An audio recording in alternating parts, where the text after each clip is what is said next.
Hey guys, how's it going? My name is Adam. Today I'm going to show you how to share screen on Discord mobile. So first of all, open up your browser, and here it says launch the Discord app and start a voice call or a video call, and then tap share screen, or if you don't see this menu, swipe up for more options and confirm that you wish to start a broadcast.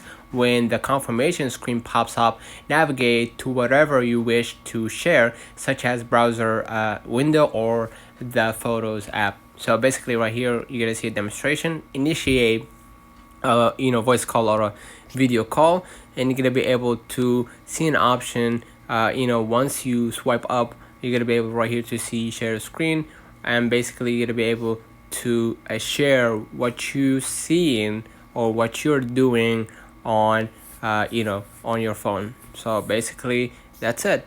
But please make sure go back to your screen right here, and what you're gonna do, you're gonna just double check if your Discord needs to be updated for now. Okay, turn on the comments if this video helped you. Don't forget to like and subscribe. Thank you for watching, and don't forget to follow us on social media.